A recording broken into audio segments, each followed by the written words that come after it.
আসসালামু আলাইকুম রহমতুল্লাহি ওয়া বারাকাতুহু। যারা আমার এই ভিডিওটি ফেসবুক পেজ থেকে দেখছেন, যারা এখন আমার পেজটি ফলো করেননি, তাদেরকে অনুরোধ করব আপনারা ইসলামিক ভিডিও পেতে এই পেজটি ফলো করুন। এবং যারা ইউটিউব চ্যানেল থেকে দেখছেন, যারা এখন আমার চ্যানেলটি সাবস্ক্রাইব করেননি, তাদেরকে সাবস্ক্রাইব করার জন্য অনুরোধ করছি। আসেন আগে আমরা একজন ধর্ম ব্যবসায়ীর মুখ থেকে, লিবাসদারি ধর্ম ব্যবসায়ীর থেকে কিছু ধর্মীয় কথা শুনে আসি। সেজদা কারে বলে?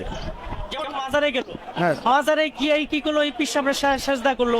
সেজদা হয়েছে নি? হ্যাঁ, ওই তো আপনি তো ব্যাখ্যা দিলেন। হ্যাঁ, সেজদা। আপনি তো ব্যাখ্যা দিলেন, কিন্তু তারপরেও যারা গিয়ে সেজদাটা দেয়, হ্যাঁ। তারা কিন্তু আমি যতটুকু মনে করি না চাই না দেয়। না যাইনি দিলি কি? একদম সেজদা হইতে পারে না। সেজদা হইতে হলে প্রথম আমার রোজু লাগবো, কাপড় পাক থাকতে হবে, সূরা পড়তে হবে, পশ্চিমে দাঁড়াইতে হইব, তো রুকু দিতে হবে, তারপরে সেজদা হইব। আর ইমাম সাহেব যদি বলি এটা কি সেজদা হইছে, মনে করেন আমি